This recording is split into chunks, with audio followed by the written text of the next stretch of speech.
Ya. Iya, tadi Bu Lydia pesan dia bilang suruh presentasi Boleh saya saja. dulu karena dia susah masuk. Oh, dia masalah sinyal ya, bukan masalah nggak bisa Ya, hadir. Oke, baik, boleh. Langsung saja kalau begitu, Pak Antus, Bu Dorce, dan Ibu Lydia, dipersilahkan memulaikan presentasinya untuk apa? Untuk modul 10. Waktu dan tempat dipersilahkan. oke Pak, terima kasih. Pak Antus.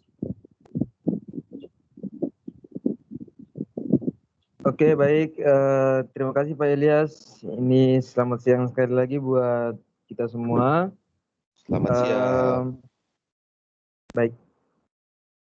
Kami akan coba untuk memaparkan materi modul 10 tentang pengolahan kelas, di mana di sini terdiri dari 2 modul yang pembagiannya adalah modul 1 akan dibahas atau dipresentasikan oleh Ibu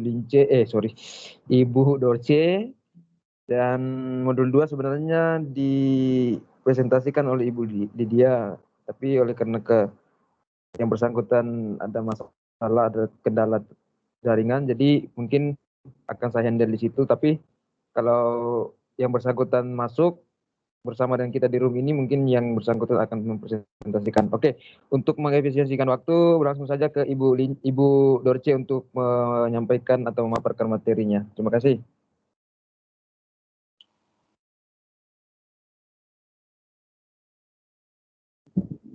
Slide-nya Pak. Oh, sama saya. Oh, saya kira Oh. Ibu. Tidak ada ini kan. Oke. Oh ya, sorry, Oh. untuk slide minta tolong Pak Ilyas karena Karena tidak ada sebenarnya koordinasi, saya diam-diam saja. Dulu Pak Antus tidak kasih tahu saya, jadi saya pun menunggu. Astaga. Tidak, ini kan tugasnya Ibu Lydia sebenarnya itu, tapi karena ini saya minta tolong Pak Ilyas. Oke, silakan. Nggak ada yang ngomong kan, saya diam-diam juga. Saya Oke. tidak tahu informasi. Oke, silakan.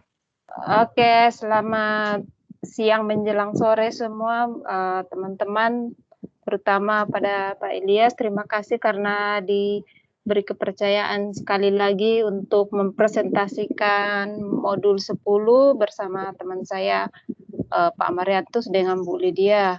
Nah, langsung saja untuk menghemat waktu, kita masuk ke modul 10 yaitu pengelolaan kelas. Lanjut, Pak. Oke, kita masuk ke KB1. Di KB1 itu menjelaskan tentang hakikat pengelolaan kelas. Nah, bagian A itu adalah pengertian pengelolaan kelas. Di sini mengatakan bahwa pengelolaan kelas adalah serangkaian tindakan guru yang ditujukan untuk mendorong munculnya tingkah laku yang diharapkan dan menghilangkan tingkah laku yang tidak diharapkan. Seperti menciptakan hubungan interpersonal yang baik dan iklim sosio-emosional yang positif, serta menciptakan dan memelihara organisasi kelas yang produktif dan efektif. Nah, tujuan pengelolaan kelas adalah menciptakan dan memelihara kondisi kelas yang memungkinkan berlangsungnya proses pembelajaran yang efektif. Lanjut, Pak. Oke, di bagian B, yaitu perbedaan pengelolaan kelas dari pembelajaran. Pembelajaran adalah segala kegiatan yang dilakukan guru untuk memudahkan siswa mencapai tujuan yang telah ditetapkan. Sedangkan dalam pengelolaan kelas adalah usaha yang dilakukan guru dalam menciptakan dan memelihara kondisi kelas sehingga terjadi pembelajaran yang efektif dan efisien. Dalam pengelolaan kelas, dari pembelajaran agak sulit kita bedakan karena keduanya saling berkaitan. Namun, sebagai guru kita harus mampu membedakannya karena di dalam kelas kita dihadapkan dengan berbagai masalah. Oleh itu, sebagai guru juga harus bisa membedakan antara masalah-masalah pembelajaran yang membutuhkan pemecahan pengelolaan kelas. Lanjut, Pak. Oke, di dalam bagian C, yaitu pentingnya pengelolaan kelas dalam proses pembelajaran. Pengelolaan kelas yang efektif merupakan salah satu aspek penting dalam proses pembelajaran karena pengelolaan kelas yang efektif merupakan prasyarat terciptanya pembelajaran yang efektif. Di sini, tugas sebagai seorang guru adalah membantu siswa belajar dengan menciptakan situasi kelas yang hangat. Hangat maksudnya dengan hiduplah gitu. Kemudian aman dan sehat. Situasi kelas yang penuh keakraban akan memberikan rasa aman dan kebebasan kepada siswa untuk berpartisipasi aktif dalam proses pembelajaran. Mungkin itu saja yang dari KB1 dan kurang lebihnya mohon maaf dan dilanjutkan dengan Pak Antus di KB2.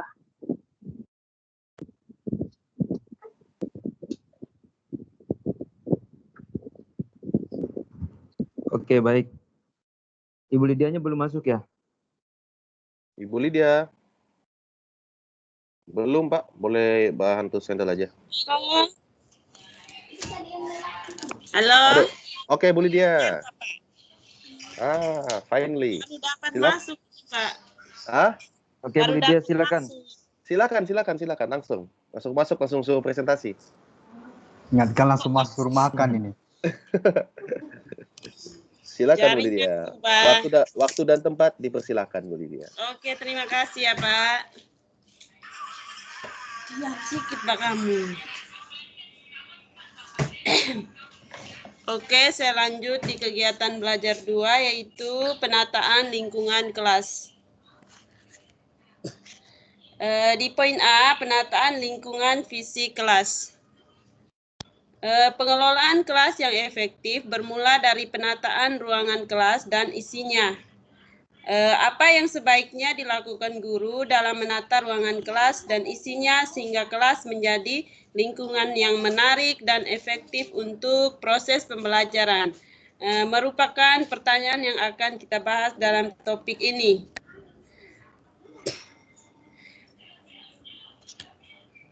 Next saja Bu, kalau sudah lanjut. Aku kasih singkat saja ya Pak. Singkat boleh, lebih menjuru nggak apa-apa, yang penting sampai. Oke. Kemudian poin 1, prinsip-prinsip penataan lingkungan fisik kelas. Pada prinsip-prinsip penataan lingkungan kelas ini meliputi keleluasaan pandangan, mudah dicapai, keluasan, kenyamanan, keindahan. Pada keleluasaan pandangan, hal pertama yang harus diperhatikan guru dalam menata ruangan kelas ialah keluasan pandangan. Artinya, penempatan atau penataan barang-barang di kelas tidak mengganggu pandangan siswa dan guru sehingga siswa secara leluasa dapat memandang guru atau benda ataupun kegiatan yang sedang berlangsung. Kemudian prinsip penataan lingkungan fisik pada mudah dicapai. Pernahkah Anda direpotkan oleh siswa yang meminta bantuan Anda untuk mengambil barang-barang yang mereka butuhkan? Hal ini tidak akan terjadi apabila barang-barang yang sering digunakan siswa dalam proses pembelajaran diletakkan pada tempat yang dapat dengan mudah dijangkau oleh siswa. Kemudian poin C, keluasan. Barang-barang yang ada di dalam kelas hendaknya mudah untuk ditata dan dipindah-pindah sesuai dengan tuntunan kegiatan pembelajaran yang akan dilakukan siswa dan guru. Yang berikut, kenyamanan. Di samping guru harus menata ruangan kelas sesuai dengan tujuan dan strategi pembelajaran, guru juga dituntut untuk menata lingkungan yang dapat diberikan kenyamanan baik bagi siswa maupun guru itu sendiri. Kemudian keindahan dalam ruangan kelas. Pada prinsip keindahan ini perlu diperhatikan. Prinsip ini berkenaan dengan usaha guru menata ruangan kelas yang menyenangkan dan kondusif bagi kegiatan pembelajaran itu berlangsung. Kemudian poin 2, penataan tempat duduk. Peningkatan aktivitas siswa dalam proses pembelajaran dapat dilakukan guru melalui penerapan berbagai strategi pembelajaran. Mungkin guru memulai pembelajarannya dengan penjelasan umum bagi semua siswa sebelum siswa ditugaskan untuk melakukan diskusi kelompok atau bekerja secara individual. Oke, lanjut Pak.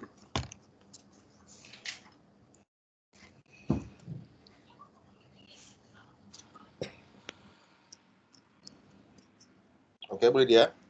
Ya, lanjut Pak. Oke, sip. Oke.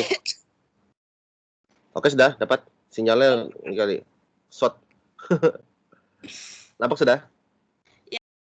Oke, siap. Silakan Bu Lydia. Kemudian di poin B, penataan lingkungan psikososial kelas. Pada penataan lingkungan psikososial kelas ini, terdapat beberapa penataan. Yang pertama, karakteristik guru. Pada karakteristik guru ini, yang pertama disukai oleh siswanya. Apabila siswa telah menyenangi gurunya, maka siswa tersebut akan selalu berusaha untuk mengikuti atau menuruti apa yang diharapkan gurunya. Oleh karena itu, salah satu karakteristik yang harus dimiliki guru adalah disenangi oleh siswanya. Kemudian memiliki persepsi yang realistik tentang dirinya dan siswanya. Guru yang memiliki pandangan tidak realistik terhadap kemampuan siswanya dan dirinya dapat menghambat efektivitas kegiatan pembelajaran. Yang berikut, akrab dengan siswa dalam batas hubungan antara guru dengan siswa. Untuk mengembangkan hubungan yang baik antara guru dengan siswa, guru perlu menyediakan waktu untuk mengenal siswa lebih banyak melalui bincang-bincang dengan siswa. Guru akan mengetahui lebih banyak informasi tentang keluarga siswa, kegiatan siswa di luar waktu sekolah, kesenangan atau hobi mereka, dan lain sebagainya.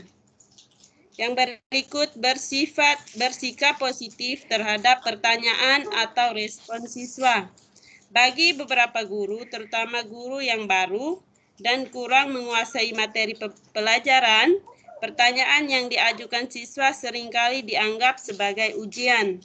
Seolah-olah siswa ingin menguji tingkat penguasaan guru terhadap materi yang diajarkan. Situasi semacam ini menimbulkan rasa tidak aman pada guru tersebut. Yang berikut, sabar, teguh, dan tegas. Sebagai guru, kita dituntut untuk bersabar. Kadang-kadang siswa selalu ingin menguji kesabaran kita.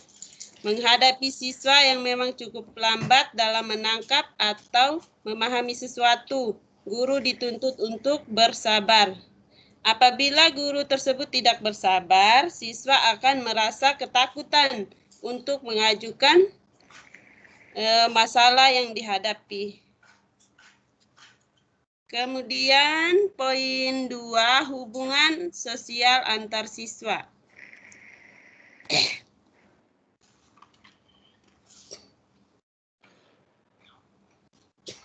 Agar kegiatan kelompok dapat berhasil dengan baik, guru harus memperhatikan hal-hal sebagai berikut. Yang pertama, perilaku yang diharapkan. Pernyataan tentang perilaku yang diharapkan ditampilkan siswa dalam Kegiatan kelompok harus dinyatakan dengan jelas, pasti, dan realistik.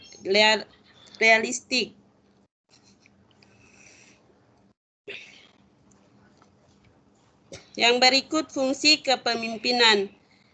Ini mengacu pada upaya untuk memperlancar tercapainya tujuan kegiatan kelompok.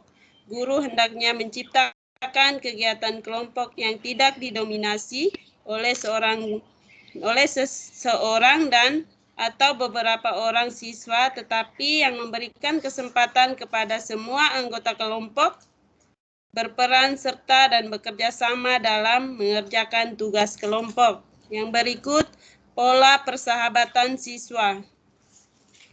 Kegiatan kelompok akan berhasil dengan baik apabila hubungan interpersonal antar siswa cukup baik. Kemudian berikut norma atau aturan. Ini diperlukan sebagai pedoman bagi anggota kelompok tentang apa yang harus mereka lakukan dan bagaimana tindakan mereka terhadap anggota lain. Dan oleh karena itu, guru harus berusaha membantu anggota kelompok dalam merumuskan aturan dan menerapkannya dalam kegiatan kelompok. Yang berikut, kemampuan dalam berkomunikasi. Ini mengacu pada kemampuan verbal atau nonverbal dalam menyampaikan ide kepada orang lain dan menangkap ide orang lain. Yang berikut, kebersamaan. Kegiatan kelompok akan berlangsung apabila setiap anggota kelompok memiliki rasa kebersamaan sehingga mereka merasa bahwa tugas kelompok adalah tanggung jawab mereka semua. Oke, next, Pak. Terima kasih. Oke.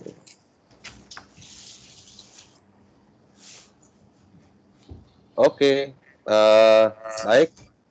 Presentasi yang sangat menarik. Oke. Saya ingin buka sesi tanya jawab. Silakan. Ada yang ingin bertanya, Bapak, Ibu-ibu? Kita kumpul dulu pertanyaan-pertanyaannya. Tolong dikumpulkan, Pak Antus, Bu Dorce dengan Bu Lydia. Nanti baru silakan dijawab bersama. Oke, Ibu Angel ada pertanyaan? Digalakan untuk bertanya ya, Bapak, Ibu. Ini sudah selesai presentasinya dari kegiatan bayar 1 dan kegiatan bayar 2.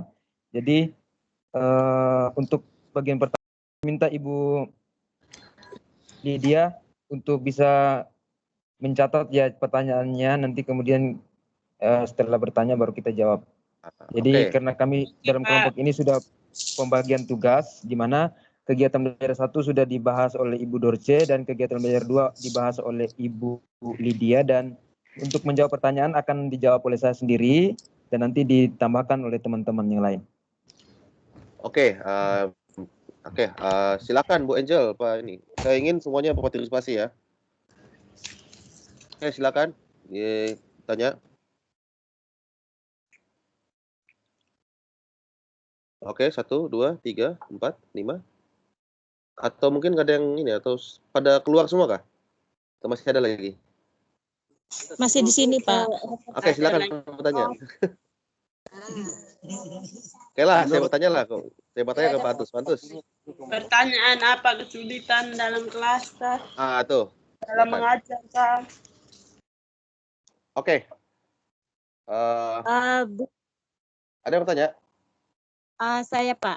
Oke, sebutkan nama. Lince, Ibu Lince. Oke, silakan Bu Lince.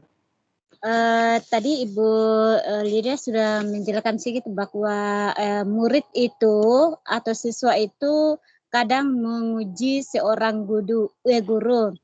Nah, boleh berikan contohnya Bu, seperti apa biasanya itu? Nah, itu saja. Apa saja ya, maksudnya contoh diuji itu gimana gitu Bu ya? Iya, Pak. Oke, bagus. Ayo, ada lagi? Silakan. Kita kumpulkan. Ayo. Selamat siang, Pak Antus. Selamat siang. Ya, soalan saya, Sebutkan bagaimana cara... nama saya Salma Halide. Oke, Bu Salma. Silakan Bu Salma. soalan saya, bagaimana cara guru mereplikasikan ungkapan perasaan peserta didik secara efektif? Itu saja, Pak. Ada lagi. Bagaimana, Bu? Pertanyaan saya ada di kolom Bagaimana chat ya, Bu. Oke, menarik. Bagaimana tuh? Bagaimana? Bagaimana apanya? Bagaimana apa tadi, Bu Salma? saya juga kurang jelas tadi. Jaringan Ya, Bu. bagaimana cara merefleksikan ungkapan perasaan peserta didik secara efektif? Ya, ya. Ungkapan Cara apa tadi? perasaan yang Cara merefleksikan Refleksikan agar efektif. Ya, ungkapan ungkapan perasaan terhadap siswa ya. ya peserta didik secara efektif. Oke. Sudah, Bu? Oke, ini meeting chat. The next pertanyaan. Oke, saya ingin tanya ini. Saya bertanya. Oke, silakan. C. Bu Lydia, pertanyaan Pertanyaan saya saya di ringkas chat ya. saja. Oke, Bos. Oke, bagaimana dengan kelas yang tidak dikelola dengan baik? Apa akan terjadi? Apa dampaknya kepada siswa? Oke, Menarik. Oke, ini ada Pak Sidik. Pak Sidik mau membaca, saya bacakan sajalah. Jadi ini dia punya pertanyaan Pak Sidik. Bagaimana cara pembelajaran yang efektif dalam ruang dalam kelas? Itu Pak Sidik ya? Malu-malu Pak Sidik ini. Chat-chat saja. Iya, Pak. Kan nanti pembicaraannya nanti lupa Pak, jadi saya tulis langsung. Boleh. Oke, dapat Bu Lydia yang Pak Sidik punya. Saya juga ingin bertanya, boleh nggak sih saya bertanya? Sudah berapa? Sudah 5 kah? Halo. Tes. Baru Ya, 4, Pak. Oke, Apa satu lagi. sudah? Oke, satu lagi dari saya. Jadi begini, ini kan tentang pengelolaan kelas kan ya. Tentunya ada hubungan Ada hubungan antara belah pihak, yaitu guru dengan siswanya. Yang saya tanyakan begini, bagaimana sih kita cara menciptakan sebuah sosio-emosional yang baik antara siswa dengan guru? Bagaimana cara kita untuk sebuah jiwa emosional yang baik, jadi akhirnya sehingga dapat menciptakan suasana belajar yang menarik. Ya, bagaimana tuh, Bu? Emosional ya, Pak, menciptakan. Sosio-emosional atau sebuah sebuah ikatan batin yang baik terhadap guru dengan muridnya. Itu saja sih, simpel aja. Terutama dalam hal pengelolaan kelas. Karena menarik nih pengelolaan kelas nih, karena kita nih akan terlibat setiap hari, apabila kita guru kan memang setiap hari kita terlibat dalam pengelolaan kelas ini. Oke, kalau begitu saya tutup untuk sesi pertanyaan. Silakan dijawab oleh kelompok Bapak Antus. Yang tepat, gitu, silakan. Oke, baik. Saya tidak terlalu dengar pertanyaan, tapi mudah-mudahan Ibu Lydia sudah mencatat pertanyaannya. Mohon dibacakan pertanyaan untuk bisa saya jawab di nomor 1. Pertanyaan pertama dari Ibu Lince kayaknya tadi. Ya, Ibu Lince.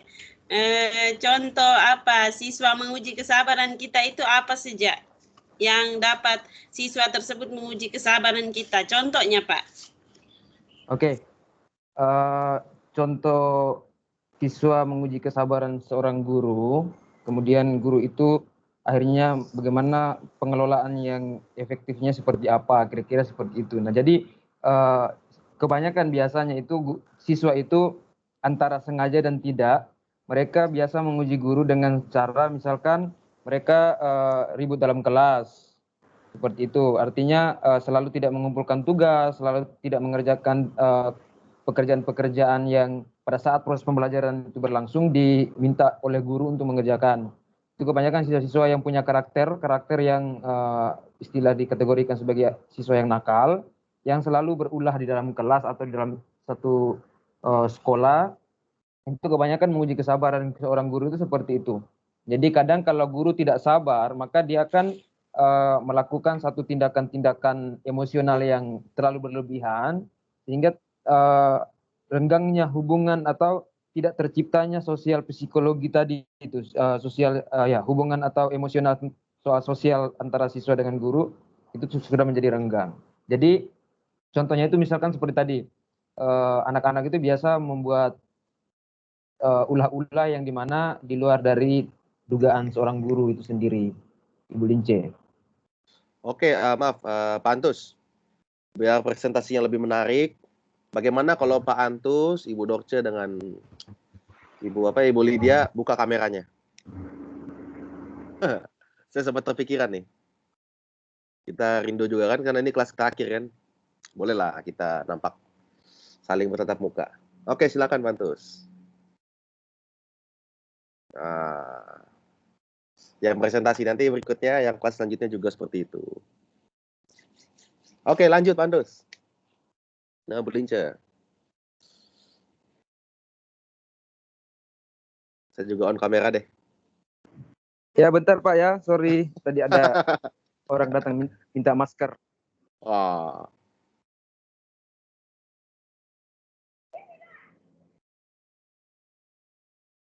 Ayo, buka kamera semua, jangan malu-malu.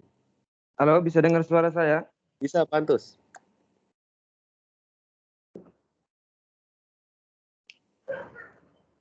Lanjut lagi. Pasti teman-teman kangen juga kan? Ya, halo. Oke, silakan Pak Antus, lanjutkan.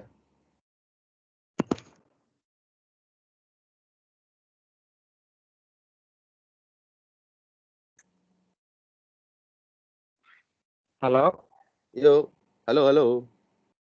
Teruskan Pak. Teruskan Pak Antus. Kenapa tiba-tiba hilang ya? Ada orang ambil masker hilang terus. Ya. Ini ada orang tadi datang pinjam masker saya. Wih, pinjam. Kenapa dipinjam? Oh, iya. Bahaya. Maksudnya masker ada di sini yang lebih. Oh, jangan dipakai lagi kalau dipinjam-pinjam, Pak. Itu bukan pinjam tapi minta itu Pak. Minta itu. Oke, silakan Pak Antus. Saya mau pinjam kembali. Silakan bukanya Pak Antus. Kita kasih habis kuota-kuota kita semua ini. Oke, lanjut lagi dengan pertanyaan kedua. Silakan.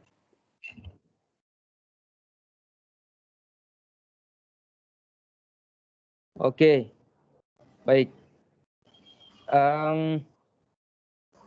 Kembali ke pertanyaan tadi dari Ibu Lince, bahwa contoh-contoh dari siswa yang dimana siswa itu membuat satu perilaku yang menguji kesabaran seorang guru. Seperti tadi ya Bu Lince, ya artinya perilaku yang seperti itu yang mungkin kadang siswa selalu lakukan untuk menguji kesabaran seorang guru seperti itu.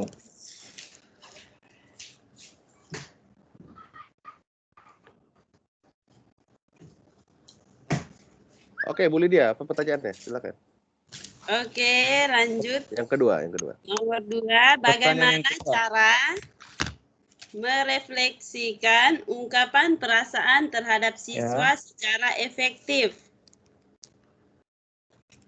Bagaimana cara merefleksikan pembelajaran yang secara efektif? Bagaimana cara merefleksikan ungkapan perasaan siswa secara efektif? Bagaimana? Coba diulangi. Bagaimana cara merefleksikan ungkapan perasaan terhadap siswa secara efektif?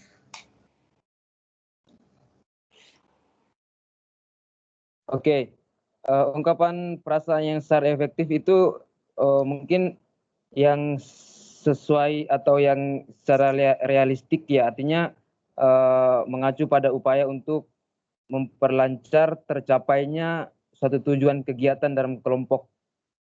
Jadi guru di sini menciptakan kegiatan-kegiatan yang polanya itu adalah pola-pola persahabatan terhadap siswa sehingga membentuk hubungan interpersonal antara siswa yang menunjukkan keakraban antara satu itu. Jadi guru harus memahami atau menilai siswa dengan cara seperti itu. Oke, dimengerti. Baik, selanjutnya Bu Lydia. Bagaimana Ibu siapa tadi itu? Ibu Angel. Salma. Bu Salma, tadi kan Bu Salma. Ya Bu Salma, bagaimana Bu Salma yang tadi bertanya? Kita harus minta tanggung jawab juga dengan yang bertanya tadi. Jangan diam-diam saja. Oke, Pak. Oke, siap. Lanjut Oke, Pak, lagi. mengerti. Oke, lanjut lagi pertanyaan Bu Angel ya. Yang pertanyaan ketiga. Bagaimana apa ya? Ya, Nah, lupa Bertanya terus. menarik dalam kelas. Bagaimana siswa bertanya yang menarik dalam kelas? Begitu kan? mungkin Bagaimana cara menciptakan suasana yang menarik dalam kelas kali Bu? kayaknya dampak ya tadi Ibu Bagaimana kelas yang tidak dikelola dengan baik? Oh, itu. Dan apakah Oke, dampaknya dampaknya terhadap artinya ya. siswa? Oke, silakan. Oh, yang dikelola jadi, tidak baik berarti dampaknya apa gitu ya? Bu Apa Lydia, dampak- bagaimana ini Bu Lydia? Sorry. Ya, berarti lebih kepada pertanyaan lebih kepada dampak ketika kelas itu tidak dikelola dengan dalam memang sangat Iya, penting Pak, iya, bahwa betul. ini pengelolaan kelas ini sangat penting yang harus dilakukan oleh seorang guru, di mana guru di sini sebagai fasilitator yang dimana dia harus menciptakan hubungan antara kebersamaan, keakraban dan bersikap yang positif terhadap suatu pertanyaan-pertanyaan dari siswa. Nah, kalau misalkan pengelolaan kelas itu tidak dilakukan dengan baik, maka pembelajaran itu tidak akan bisa berjalan secara efektif tadi.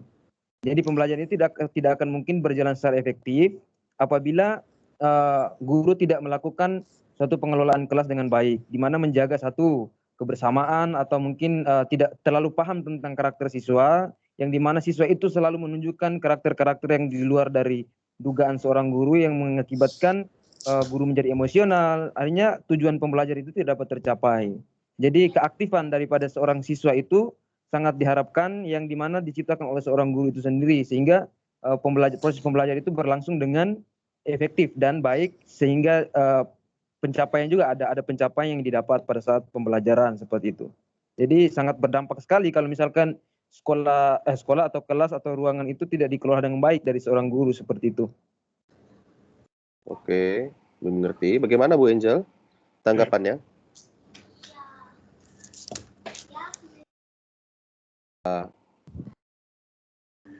Oke, Bu Angel. Oke, lanjut aja. Bu Lydia, silakan. Pertanyaan Pak Sidik. Pak Sidik ya. Bagaimana cara pembelajaran yang efektif dalam dalam kelas? Suara robot, Pak, Bu. Bagaimana cara pembelajaran yang efektif dalam ruang dalam kelas? Iya. Oke, silakan Pak Antus. Oke, jadi supaya pembelajaran itu bisa efektif di dalam kelas atau dalam ruangan atau kelompok pembelajaran, maka yang pertama yang perlu diperhatikan adalah tentang penataan, seperti yang dijelaskan tadi tentang penataan tempat duduk, dan karena guru itu sebagai fasilitator sehingga dia harus mengerti psikolog siswa, dia harus memahami karakter siswa ini. Jadi misalkan kembali kepada penataan tempat duduk, guru harus berupaya untuk memahami siswa, mengerti siswa, di mana siswa yang dikategorikan sebagai siswa yang belum bisa memahami materi yang ada atau belum seberapa menangkap materi yang disampaikan oleh guru, maka siswa itu bisa ditempatkan di tempat duduk dengan berdekatan atau bersamaan dengan teman-teman yang dianggap mampu untuk bisa mengontrol. Kenapa?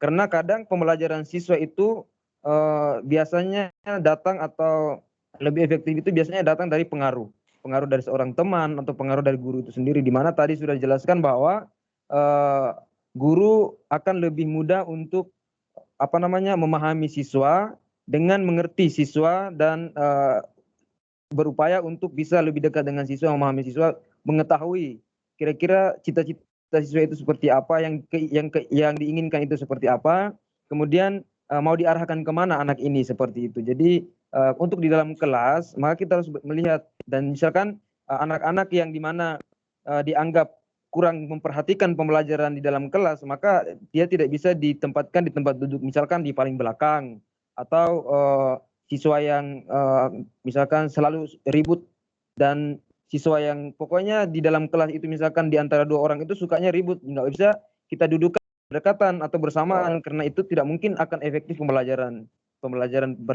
saat pembelajaran itu berlangsung, nggak mungkin akan efektif. Jadi penataan tempat duduk dan lingkungan psikolog sosial kelas juga diperhatikan. Jadi itulah yang membuat keefektivitasan belajar dalam kelas, Pak Sidik. Oke, Pak Sidik, bagaimana Pak Sidik? Apakah akan diaplikasikan dalam kelasnya nanti? Makasih Pak Antus penjelasannya yang baik. Mudah-mudahan bisa diaplikasikan dengan ilmu baru dari pemateri ini. Segera Pak Sidik, segera diaplikasikan. Masih pandemik ini Pak. Oh iya, saya lupa. Oke, yang pertanyaan terakhir dari saya adalah bagaimana cara kita menciptakan sebuah hubungan sosio-emosional antara guru dan siswa. Ikatan batin itu bagaimana kita menciptakan dalam pengelolaan kelas. Ya, jadi psikolog ya, artinya psikososial kelas, artinya hubungan di dalam kelas antara siswa dengan siswa dengan guru, atau individu dengan individu, atau kelompok dengan kelompok, atau kelompok dengan individu. Nah, ini sangat penting dan sangat mempengaruhi hubungan sosial pribadi antara guru dan siswa atau siswa dengan siswa. Jadi cara yang terbaik itu adalah memahami siswa, artinya kita lebih memahami siswa, karakter siswa, kemauan siswa seperti apa, kemudian mengarahkan siswa sesuai dengan keinginan yang maksudnya berkaitan dengan mata pelajaran atau pembelajaran yang dibahas. Karena kadang siswa ini kita tidak bisa mengarahkan di satu arah. Misalkan siswa maunya belajar tentang mata pelajaran yang konsepnya itu audiovisual atau audio saja atau visual saja. Nah, kita arahkan dia ke satu audio misalkan, itu kan pasti siswanya tuh nggak mungkin mau atau menginginkan seperti itu. Tetapi kalau soal hubungan sosial di dalam kelas, saya pikir misalkan kesukaan siswa ya, artinya siswa itu lebih suka kepada gurunya, guru itu bagaimana dia menciptakan suasana yang menarik, misalkan dalam pembelajaran itu dikembangkan lagi jadi suasana yang menarik, ada tawanya, jadi jangan di antara serius dan tidak itu jangan terlalu serius, jangan terlalu diam seperti itu. Jadi berjalan bersamaan. Jadi jangan terlalu, artinya di dalam kelas itu kita melihat siswa kadang-kadang sudah mau mengantuk. Ya berarti kita usahakan bagaimana membangkitkan suasana supaya jangan mengantuk lagi, seperti itu kan. Kita misalkan buat satu kegiatan-kegiatan yang lebih menarik seperti itu. Jadi itu juga salah satu cara untuk meningkatkan atau menata lingkungan psikososial kelas. Kalau menurut saya seperti itu. Oke, baik Pak Antus. Sangat jelas dan saya mungkin akan aplikasikan dalam kelas saya. Walaupun besok sudah ada kelas lagi minggu depan. Oke, terima kasih. Contohnya kan seperti ini nih Pak. Contohnya kan seperti ini. Misalkan antara kami dengan Pak Ilyas seperti itu ya. Nah, Pak Ilyas ini kan artinya yang kami suka itu kan ada di situ. Jadi artinya ada, karena pengelolaannya kan bagus di situ. Artinya hubungan antara psikososial dalam kelas itu kan seperti itu. Jadi tidak terlalu yang menegangkan, artinya kemudian tidak terlalu mengikat juga, tidak terlalu memaksa juga, sehingga mahasiswa atau anak-anak didik kita di dalam kelas itu kemudian merasa walaupun berat seperti apapun pekerjaan atau tugas yang diberikan pun terasa mudah karena hubungannya itu baik gitu kan. Artinya selalu ada konsultasi dan sebagainya kan, seperti itu kalau menurut saya. Wah, terus didongkrak nih Pak, soalnya memuji saya Pak. Nilai terus A ini. Oke, terima kasih Pak Antus, sangat jelas. Terima kasih Bu Lydia, Ibu Dorce dengan Pak Antus. Berikan tepuk tangan. Terima kasih, Pak. Presentasi yang sangat menarik. Hilang sudah. Tadi ada sih pasti dikit itu. Oke, baik. Terima kasih, Pak Sidik. Pak Sidik kah, Mas ini? Iya, Pak. Jangan, offside. Setelah ini Pak Lukas, Bu Angel dengan Bu Lince. Tapi kenapa kalau Pak Sidik mau kasih lihat mukanya juga boleh saja, Pak. Tidak ada masalah. Oke, terima kasih lagi. Berikan tepuk tangan lagi untuk teman-teman kita dari kelompok 1. Luar biasa Oke. banget kelompok ini. Wah, kalau memang luar biasa kalian semua ini. Wih. Biasa di luar, Pak. Oke, baik. Kita teruskan lagi tanpa membuang masa. Iya, Pak. Waktu dan Biasa di luar, Pak. Iya, luar biasa. Boleh. Oke, baik. Terima kasih kepada kelompok 1. Masa tepukan lagi saya berikan.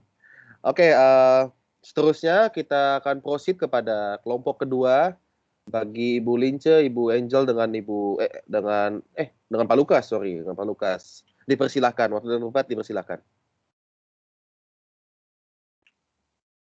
The floor is yours. Bu Angel. Oke, Pak. Iya, belum ditutup slide-nya tuh, Pak. Oh iya, aduh Yang lupa. Nasib bagi tahu. Kalau enggak saya ini. Sudah tutup. Ditutup. Oke. Ayo paparkan kameranya. Paparkan. Saya mau lihat muka Ibu Angel, Pak Lukas sama Lince. Apa Pak Lukas? Wis. Di luar. Memang biasa di luar ini.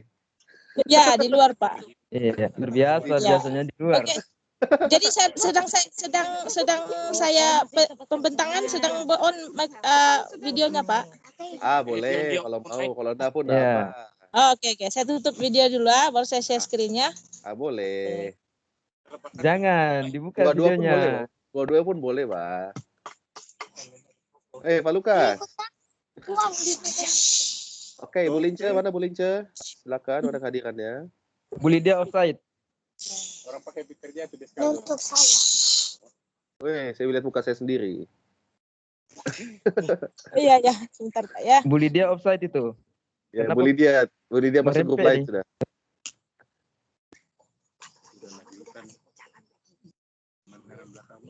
Faisal.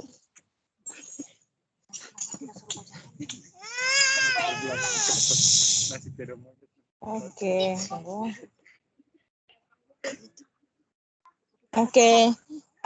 Selamat saya mulai ya, Pak. Oke, silakan. Oke, selamat sore kepada teman-teman semua.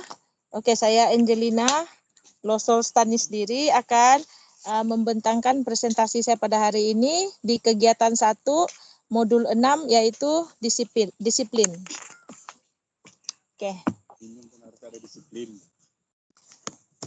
Oke, hari ini kita akan masuk ke modul 11 yaitu disiplin kelas. Oke, KB1 adalah hakikat disiplin kelas dan KB2 akan dibawakan oleh Ibu Lince yaitu strategi penanaman dan penanganan disiplin kelas. Oke, dalam kegiatan belajar hari ini kita akan mengkaji pengertian disiplin dan disiplin kelas. Mengapa disiplin kelas itu penting serta faktor-faktor apa yang mempengaruhi disiplin kelas.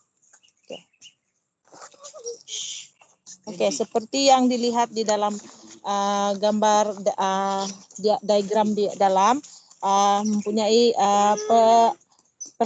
saling kaitan antara disiplin diri dan juga disiplin kelas, yaitu jika anak itu tidak mempunyai disiplin diri ataupun ketaatan terhadap peraturan, dia akan lebih cenderung untuk tidak berdisiplin juga di dalam kelas. Oke, apakah setiap peristiwa yang Anda atau adanya aturan atau ketaatan di dalam aturan tersebut? Oke, pemerintah telah mencanangkan gerakan disiplin nasional yaitu GDN. Apa artinya ini? Artinya adalah pemerintah berupaya meningkatkan ketaatan masyarakat terhadap aturan yang ada di dalam segala bidang. Disiplin, contohnya disiplin dalam berlalu lintas, menunggu giliran, membayar pajak, membuang sampah, bekerja, dan sebagainya. Oke. Coba Anda renungkan sejenak, apakah Anda sudah ikut berperan dalam menyukseskan JDN ini. Oke. Sekarang kita Sekejap masuk direnungkan dulu. kepada Direnungkan dulu, Bu. Oke, renungkan. Adakah Anda sudah berdisiplin hari ini? Wah, Seperti yang dinyatakan. disiplin Oke. masuk kelas lebih awal. Disiplin Iya. sepanjang masa. Ya. Oke. Oke, apakah alasan-alasan dan tujuan penanaman disiplin? Ya. Wah, hilang Oke. saya. Mengganggu muka saya situ. Ada Pak di pinggir. Oke, silakan lanjut. Ya. Oke, pertama perlu diajarkan dan dipelajari serta dihayati oleh siswa. Oke, untuk siswa mampu mengendalikan diri sendiri. Jika belajar tentang disiplin, siswa dapat mengendalikan diri sendiri. Oke, jika di sekolah, titik pusat berputarnya kehidupan di sekolah adalah disiplin. Karena keberhasilan dan kegagalan sekolah tergantung pada tingkat ketercapaian dalam menerapkan disiplin yang sempurna. Oke, tingkat ketaatan siswa yang tinggi terhadap aturan kelas. Ketaatan yang tumbuh dari diri sendiri akan memungkinkan terciptanya iklim belajar yang kondusif. Oke, seterusnya terdorong untuk mentaati aturan yang ada di dalam masyarakat. Oke, tadi kita dari diri sendiri kepada sekolah, ke dalam kelas, dan sekarang ke dalam masyarakat, dalam lingkungan, yaitu memungkinkan siswa sebagai anggota masyarakat yang berinteraksi di dalam dan di luar sekolah sesuai dengan aturan yang diketahuinya atau dipelajarinya di sekolah ataupun dari rumah.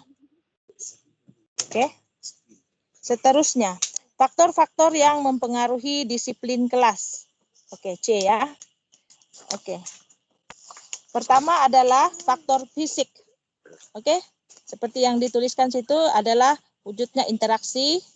Oke, disiplin kelas dilandasi oleh adanya interaksi guru siswa dalam konteks hubungan kelas. Maka faktor fisik yang mempengaruhi disiplin kelas juga mencakup guru, siswa, dan ruang kelas. Kondisi fisik guru antara lain tampak dalam penampilannya, akan mempengaruhi ketaatan siswa pada aturan. Guru yang penampilannya rapi, oke, ini bermula daripada guru. Guru yang penampilannya rapi, sehat, dan tampak bersemangat akan lebih mudah mengatur siswanya daripada guru yang tampak lusuh dan lesu. Oke.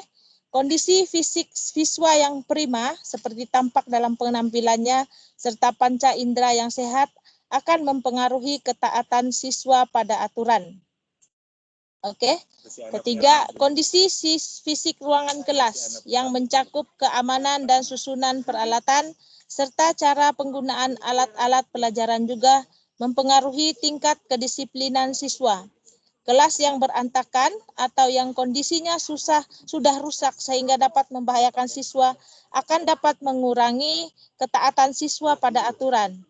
Demikian pula penggunaan alat yang tidak tepat. Misalnya menghalangi pandangan siswa akan mendorong siswa melanggar aturan. Oke, seterusnya faktor kedua, faktor sosial. Hubungan antara guru, siswa, dan tentunya siswa dengan siswa terjadi di dalam kelas. Oke, quality interaksi sosial ini yaitu kualitas hubungan guru siswa juga dapat mempengaruhi disiplin kelas. Hubungan yang akrab dan sehat saling mempercayai akan mampu meningkatkan disiplin kelas.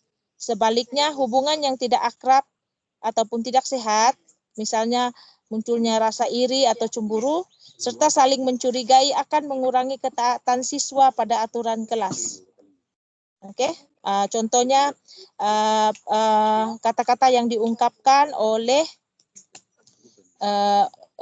Turney and Keynes tahun 1980 yang menyebut bahwa hanya dalam iklim yang saling mempercayai, saling mengerti, dan saling menghormati, siswa dapat tumbuh dan berkembang. Oke, di samping interaksi sosial guru siswa-siswa, latar belakang sosial siswa yaitu lingkungan orang-orang yang berada di sekitar siswa juga mempengaruhi tingkat kedisiplinan siswa. Oke, siswa yang biasa bergaul dengan teman-teman di sekitarnya mungkin akan lebih mudah menerima aturan kelas daripada mereka yang selalu menutup diri, tidak pernah bergaul dengan anak-anak di sekelilingnya. Anak yang kurang bergaul merasa dirinya yang paling hebat, sehingga jika ia dihadapkan pada aturan kelas, ia akan berasa kebebasannya dikurangi. Semua ini merupakan asumsi, anggapan yang dapat Anda buktikan kebenarannya melalui pengamatan di kelas. Oke, sepertinya asumsi ini agak tepat ya. Oke. Ketiga adalah faktor psikologis. Faktor psikologis atau perasaan ya, atau kejiwaan juga dianggap sangat berpengaruh pada tingkat kedisiplinan siswa. Faktor psikologis mencakup antara lain perasaan seperti sedih, senang, marah, bosan, benci, dan sebagainya. Dan kebutuhan seperti keinginan untuk dihargai, diakui, dan disayangi. Siswa yang merasa sedih, marah, atau bosan mungkin akan berada tingkat kepatuhannya dibandingkan dengan mereka yang sedang bergembira. Rasa kecewa karena berbagai hal, baik yang terjadi di rumah maupun di sekolah, akan mempengaruhi disiplin. Oke. Setelah dilacak secara hati-hati, ternyata siswa tersebut dalam keadaan tertekan karena dimarahi oleh ayahnya di rumah. Demikian pula rasa puas terpenuhinya keinginan untuk dihargai dapat mempengaruhi disiplin. Siswa yang puas akan hasil pekerjaannya lebih-lebih jika mendapat penghargaan. Demikian pula siswa yang merasa disayangi oleh guru akan menunjukkan tingkat disiplin yang tinggi. Mungkin Anda pernah menemui hal ini di kelas sendiri ya.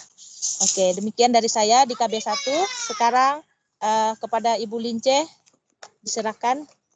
Ibu Lince. Ya, selamat siang Bu. Syukur dapat masuk lagi nih Bu. Oke.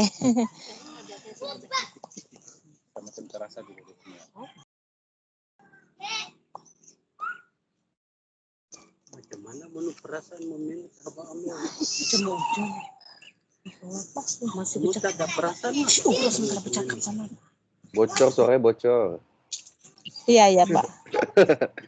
Oke, Kenapa silakan. Begado tuh di belakang? Ada orang di belakang nih. Oke, silakan Bu Lince.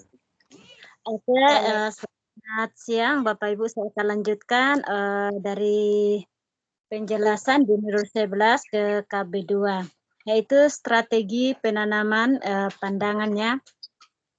Oke, di sini kita mendengar dengan baik dan berpakaian rapi dan tepat waktu. Nah, ini adalah suatu penenangan pandangan yang dilakukan. Ya, lanjut Ibu.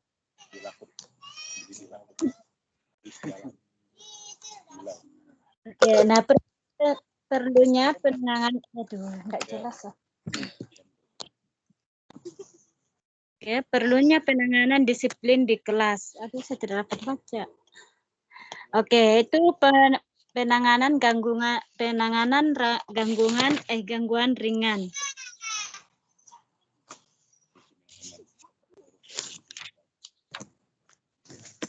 Oke, pada penanganan gangguan ringan ini, salah satunya misalnya kelas adalah merupakan masyarakat yang penuh dengan interaksi. Oleh karena itu, tentu tidak mungkin kelas seperti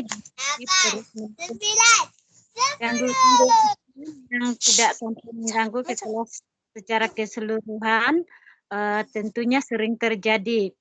Nah, gangguan ringan ini jika dibiarkan mungkin akan berkembang menjadi gangguan berat. Oleh karena itu, jika kita dapat menerapkan strategi atau teknik yang tepat sehingga gangguan tersebut tidak berkembang. Contohnya ketika siswa sedang asik mengerjakan latihan, guru melihat misalnya salah satunya si Tini memperlihatkan sesuatu kepada si Tita ya. Nah, yang duduk di sebelahan ini, jika hal ini tidak ditangani, mungkin siswa lain akan ikut melihat benda yang dibawa oleh si Tini itu tadi. Oke, nah untuk mengatasi gangguan ringan ini, dengan berbagai strategi atau teknik ya dapat diterapkan. Oke, seperti yang diuraikan oleh Windsor 1995 menguraikan beberapa strategi yang dapat digunakan guru mengatasi ringan. Oke, salah satunya mengabaikan ya. Oke. Mengabaikan ini gangguan kecil atau dan ringan ini dianggap tidak akan mempengaruhi yang lain. Salah satunya contohnya ketika Anda sedang menjelaskan, Anda melihat salah satu murid masih sibuk misalnya mencari buku atau catatan. Nah, Anda dapat mengabaikan saja peristiwa tersebut itu, maka yakni adalah salah satu lagi dari murid itu akan mengikuti penjelasan ini dan siswa lainnya tidak akan terganggu. Oke, nah strategi kedua itu yaitu menatap agak lama. Nah, cara lain ini dapat digunakan dalam mengatasi gangguan ringan juga, yaitu dengan menatap siswa yang membuat gangguan. Oke, salah satunya ketika kita sedang menjelaskan sebagai guru, maka dua orang anak bertengkar secara berbisik.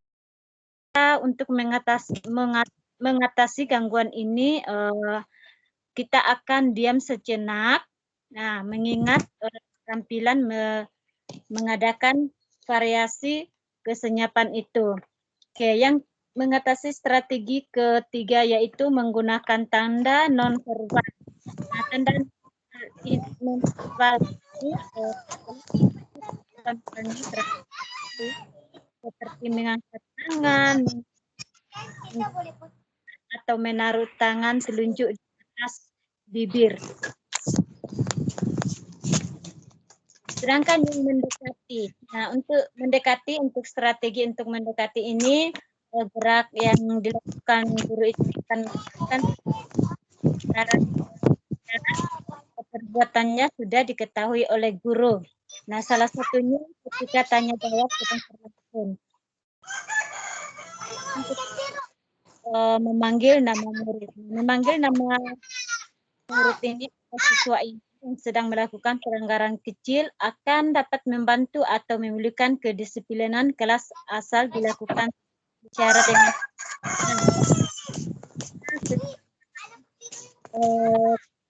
kita sedang asik menjelaskan atau kita melihat salah satu contoh anak murid melemparkan kertas kepada temannya dan kertas itu dapat secara bijak menyatakan atau menyebutkan nama. Tolong pungut kertas itu. Oke, selanjutnya strategi itu mengabaikan secara sengaja. Nah, mungkin kita atau sebagai mencari perhatian ya. Salah satu ketika siswa lain sibuk bekerja, adapun siswa lain sengaja menyeluarkan mainannya atau ia berlagak pintar atau dia mengurungi temannya. Oke, yang kedua yaitu gangguan berat ya. Gangguan berat ini ya misalnya pelanggaran yang dilakukan siswa yang dapat mempengaruhi siswa lain atau mengganggu jalannya pembelajaran. Contohnya itu misalnya ada siswa yang bertengkar sampai menangis dan ada yang suka bolos atau ada yang selalu terlambat atau yang tidak mau mengerjakan tugasnya atau ada yang berebut sesuatu ketika pelanggaran sedang berlangsung. Gangguan berat ini, salah satu contohnya itu memberi hukuman. Nah, hukuman itu misalnya merupakan alat pendidikan yang masih sering diperdebatkan. Banyak yang menganggap memberi hukuman lebih banyak segi negatifnya daripada dengan segi positifnya. Nah, 1996 dia mengemukakan bahwa hukuman dapat memperparah masalah atau merusak hubungan guru siswa dan juga menghambat proses perkembangan etika. Namun tidak terlepas ya dari berbagai pendapat yang tidak setuju akan penggunaan hukuman ini. Karena ternyata hukuman Nah, oleh karena itu para ahli pendidik di antaranya Windsor 1995 ini mengingatkan agar dalam menggunakan hukuman guru hendaknya oke, salah satunya itu gunakan hukuman. Nah, gunakan hukuman seperti apa itu jika menganggap itu sangat perlu. Oke, yang kedua itu misalnya mulai dengan hukuman surat yang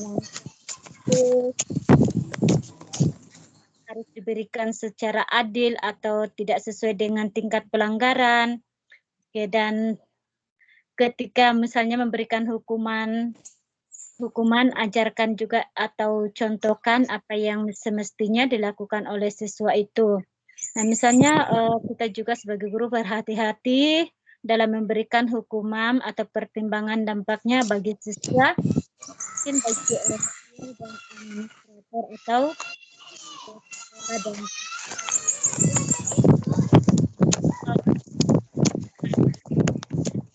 dalam menangani gangguan berat ini ya. Misalnya melibatkan orang tua. Nah, pendidikan anak itu merupakan tanggung jawab bersama antara orang tua, masyarakat, dan sekolah. Oleh karena itu, wajar ya jika guru melibatkan orang tua dalam menangani masalah pelanggaran disiplin. Mungkin Ibu Bapak sudah pernah misalnya yang sudah pernah atau sudah ya menghubungi orang tua siswa untuk menangani masalah disiplin itu. Oke, yang ketiga itu menangani perilaku agresif. Nah, perilaku agresif ini adalah yang menyerang yang ditunjukkan oleh yang berteriak atau menyerang atau menyakiti temannya atau bahkan menyerang guru. Atau mungkin ada siswa yang melontarkan kata-kata yang tidak senonoh sambil memukul-mukul meja. Oke, saya sendiri ini, saya ada murid ini ya, siswa sendiri ini, tapi dia sudah naik di kelas 4. Oke, nah untuk cara mengenangannya ini adalah mengubah atau menukar tempat duduknya. Nah, jika siswa yang tampaknya selalu berkelahi atau ribut dengan teman duduknya, sebaiknya guru dapat mencoba memindahkan tempat duduk anak tersebut. Anak yang mengganggu dapat dipasangkan dengan anak yang patuh ya.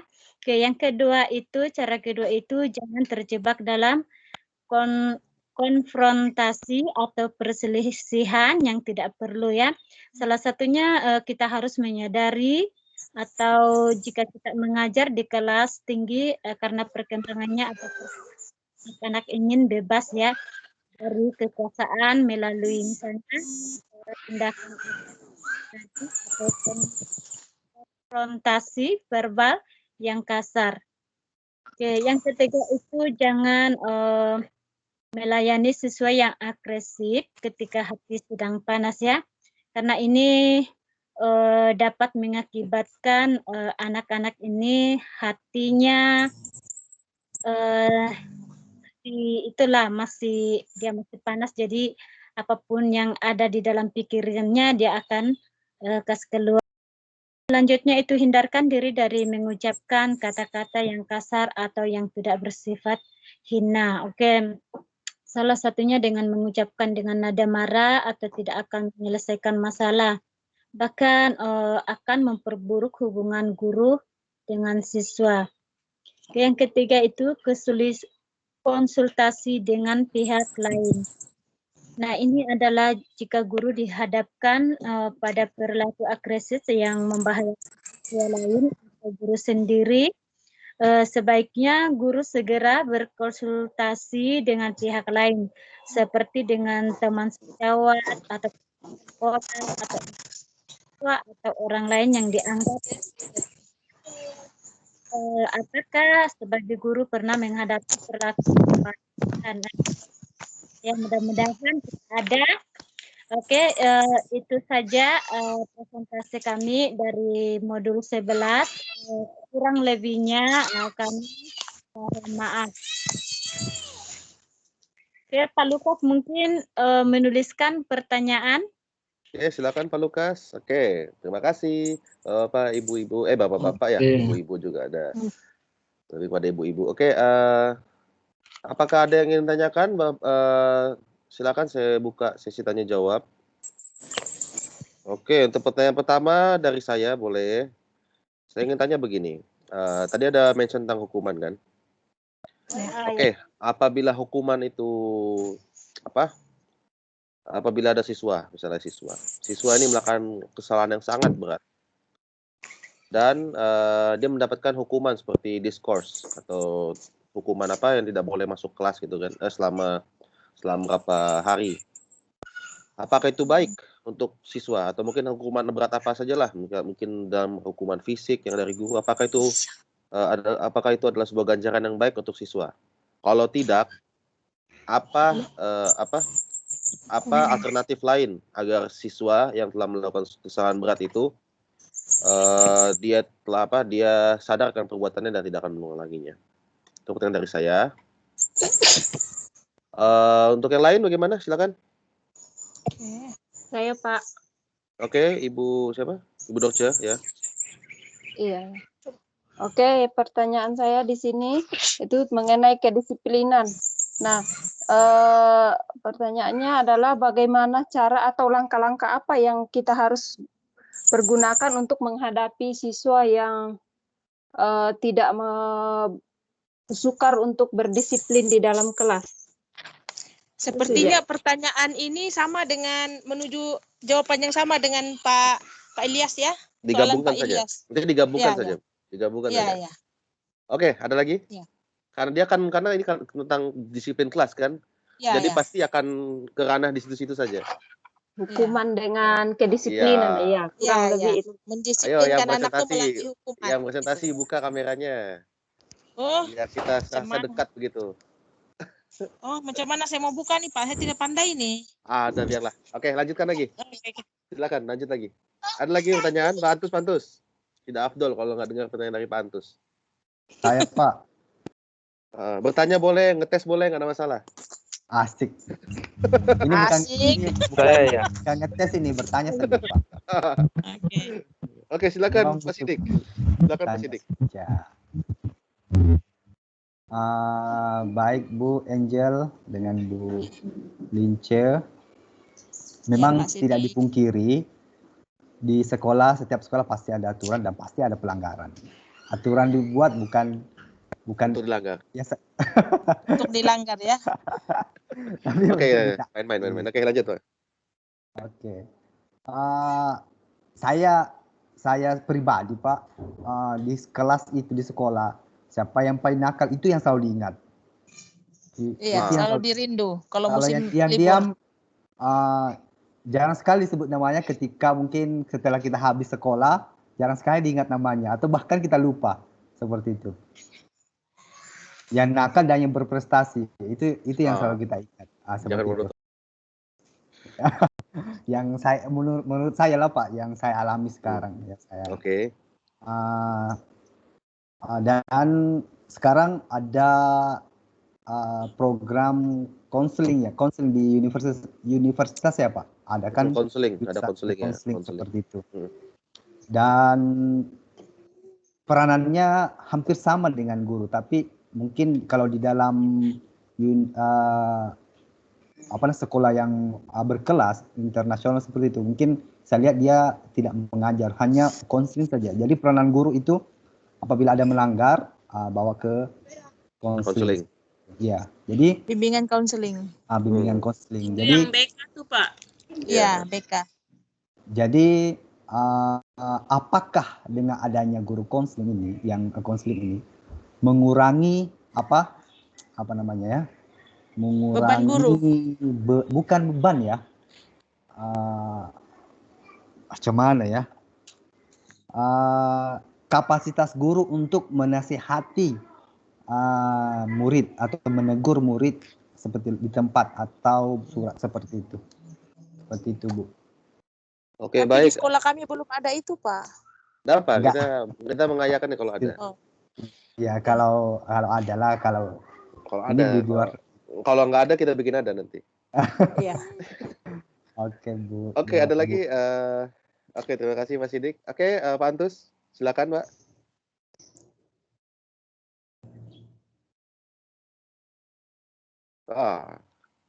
Ibu Hawa, silakan Bu Hawa. Saya random aja nyebutnya nih, yang diam-diam ditembak terus. Bu Hawa, silakan Bu Hawa. Tanya. Ibu Salma, Iya, Pak. Ibu Salma, ayo.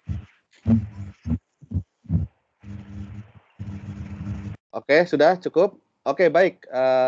Silakan untuk kelompok 2, silakan untuk dijawab pertanyaan-pertanyaan pertanyaan tadi. Kalau siapa mau jawab pertanyaan nomor 1? Ayo, Bu Pak Linci atau Lukas. saya? Pak Lukas, diam-diam. Ayo, Oke, Pak Lukas. Sound up. I want to hear your voice. Testing. Pak Lukas. Pak Lukas. Halo. Oke, Pak Lukas. Belanda masih jauh. Steady. Oke, yang pertanyaannya Nomor 1 itu hukuman itu, Pak. Tentang hukuman beberapa hari ya? Iya, apabila begini. Jadi apabila misalnya nih ada siswa dia diberikan hukuman, misalnya skorsing lah atau mungkin hukuman fisik, apakah itu efisien untuk membentuk karakter siswa atau membentuk disiplin siswa? Apabila tidak, apa alternatif lain untuk dapat membentuk sebuah siswa yang telah agar membentuk sebuah efek jerak pada siswa yang telah melakukan pelanggaran atau kesalahan berat. Kesalahan berat ini mungkin lebih kepada berkelahian mungkin, atau mungkin tidak sopan pada guru. Oke, silakan Pak. Oke. Nanti Pak Lukas berbicara, boleh tambahkan juga ke Bu Angel. Ya. Oke. Siapa? Oke, kalau hukuman itu, kalau siswa ada salah apa, kita hukumkan, ada berapa perseratan begitu. Bagaimana Pak? Oke. Pak Antus jawabannya, Pak Lukas jawabannya begitu saja. Oke Bu, boleh tambahkan? Oke, malu-malu sih Pak Lukas. Iya. Oke, dapat. Silakan Mbak Bu Angel. Oke, bagi saya sejujurnya kalau anak itu melakukan melanggari disiplin di sekolah, lebih baik anak itu tidak dihukum, Pak. Hukuman dia itu lebih kepada pendekatan guru kepada siswa. Karena kalau anak itu dihukum, maksudnya diskors kan, dia akan menjadi lebih bangga dengan kesalahannya. Oh. Ya, yang pemerhatian saya Pak, kalau anak itu diskoskan dia akan bangga dengan kesalahan, dan anak-anak lain pun akan sepertinya ada yang mengejek dan ada yang membanggakan itu kesalahan anak itu. Oke, menarik. Ya, jadi kita gunakan pendekatan saja. Misalnya kita jangan memberikan hukuman dulu. Ya, berikan dia tanggung jawab begitu. Berikan dia tanggung jawab seperti menjadi ketua dalam satu kelompok begitu. Dalam kita mendekati begitu, dia akan pelan-pelan dia akan terbentuk satu karakter. Ya, karakter dia menjadi ketua begitu, mengepalai sesuatu begitu. Boleh, menarik. Daripada kita menjatuhkan dia, lebih baik kita membentuk dia begitu. Betul, menarik. Saya buat begitu juga lah. Iya. Silakan diceritakan. Karena saya pun macam Pak. Saya kan dulu pernah tinggal di asrama. Iya. Apabila ada teman yang melanggar dan diskors itu sangat bangga Pak, karena bebas dia dari asrama. Iya, betul Pak, ya. Dia akan menjadi macam satu jenama begitu. Jadi lain ya. Iya. Dia akan bangga dia diskors. Sebab sudah nakal kan, ditambah nakal lagi begitu. Oke, baik. Mungkin kalau untuk militer mungkin biasanya kan hukuman itu sangat penting ya, sangat bahkan. Iya. sangat Iya, itu kan digalakkan. sebab dorong sudah diketahui bahwa militer tuh harus disiplinnya tinggi. Jadi disiplin tuh harus ada hukuman begitu. Jadi siapa yang mau masuk militer harus disiplin. Tetapi berbeda dengan anak-anak di sekolah kan. Mungkin kalau militer Anak kan kalau diskor dipaksa untuk kurangkan belajar. gaji, potong gaji begitu. Jadi takut juga. Tapi saya Iya. dulu pernah sekolah juga di sekolah militer, salah satu sekolah militer di Jakarta. Dia nggak sekolah militer sih, tapi dia berbasis gitulah, mempunyai tentara. Memang sangat disiplin sekali tuh. Kalau udah ini bahkan karena dia sangat disiplin sekali, orang jadi takut bersalah. Iya, itu. Langkah kayak approach saya mungkin lebih kepada hukuman dan sebagainya. Tapi kalau mungkin misalnya pendekatan psikologi juga sangat menarik untuk kita bahas, untuk kita lakukan. Apalagi sekarang kita tahu kan, bahkan di sekolah juga sudah ada BK, bimbingan konseling. Kalau ada masalah tinggal ketemu BK. Tapi biasanya kalau orang bolak-balik BK itu memang sudah bermasalah sekali orang itu. Iya. Nah, itu pengalaman saya tuh, anak saya tuh, Pak. Nah, itu untuk membentuk karakter anak itu kan memang perlunya sebuah approach yang sesuai kepada anak itu sendiri. Oke, ayo. Jadi Pak, Ya. Jadi pembentukan anak-anak karakter anak-anak itu dimulai dari SD. Sekolah. Yang paling bagusnya SD ya Pak atau bagaimana? Oh SD Pak, jelas SD. Tetapi biasanya kalau SD sudah baik. Pak, bagaimana kalau yang di Jepun itu? Yang saya tahu dari orang SD kan orang tidak ada belajar sampai kelas 4 orang tidak ada ujian, tidak ada pembelajaran macam kita biasa formal di sekolah. Mereka hanya belajar tentang disiplin saja. Itulah mengapa mereka sangat disiplin kan dengan hal itu. Itulah kenapa karakter itu harus dibentuk sejak dini. Iya, mereka berbaris pun macam otomatis ya Pak ya? Otomatis sudah biasa. Iya, sudah biasa. Itulah. Tapi kalau zaman-zaman dulu, mungkin zaman-zaman saya waktu masih tahun-tahun 2000-an begitu, kita pasti berbaris juga depan kelas, berbaris, sangat disiplin. Di kantin begitu.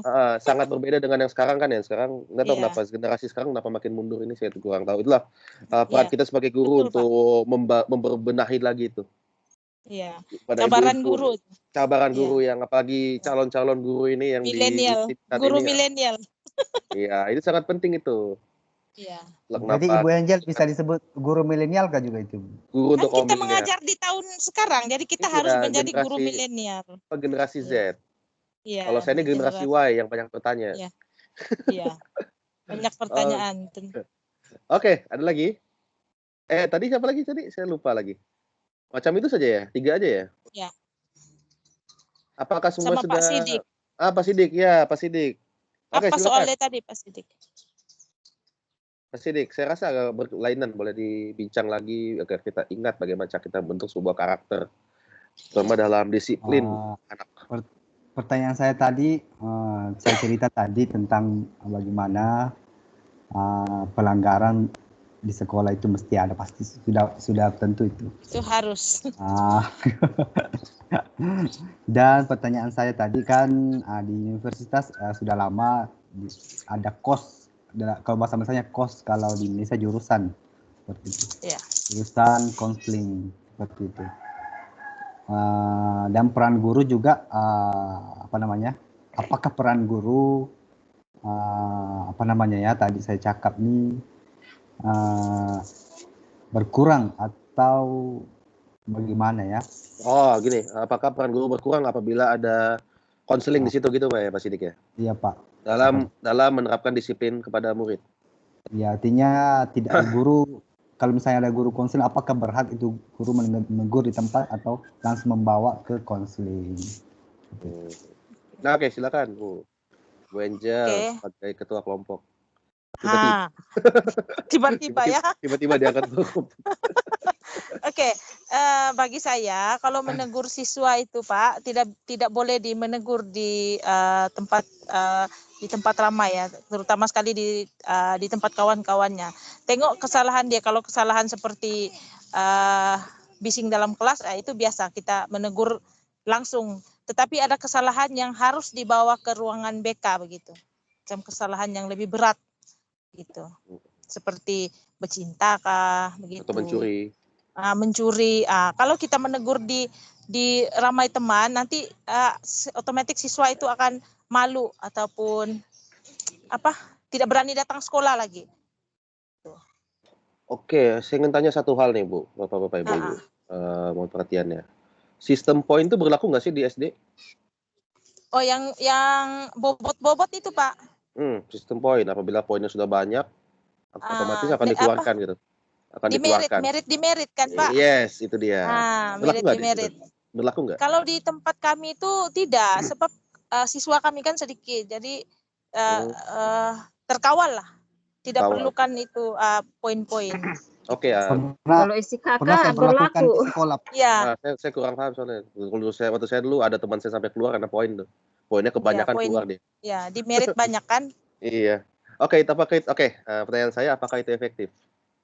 Apalagi dalam pengaplikasian untuk sistem poin itu, untuk membentuk sebuah disiplin pada murid. Pak, kalau bagaimana kalau ada siswa yang sengaja membanyakkan di poin dia, Pak? Saya tidak tahu itu sudah aneh, Bu. Iya.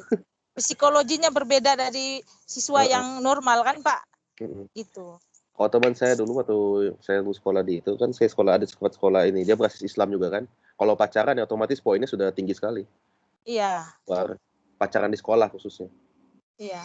Kalau di SKK paling tinggi itu hamil-menghamili kan? Waduh. Sangat berat. Paling tinggi. Sampai 120 kah? Kalau jadi hamil dua-dua lah, Bu. Perkelahian, pergaduan juga sama, tinggi juga. Iya. Oke, jadi itu apakah efektif untuk membentuk disiplin anak? Efektif atau tidak? Saya pernah, Pak, menjalani di sekolah CLC saya. Sebelumnya tidak, karena ada kasus yang melibatkan anak, orang tua, dan guru. Waduh. Anak itu melaporkan ke orang tua bahwa saya dipukul sampai berdarah, padahal bukan berdarah, tapi cuma temannya yang seperti itu. Akhirnya diberlakukanlah poin yang seperti itu. Poin-poin apabila melanggar seperti ini, apabila sampai ini akan CLC tidak mau lagi menerima siswa ini. Dan alhamdulillah berjalan 2 tahun dan efektif seperti itu.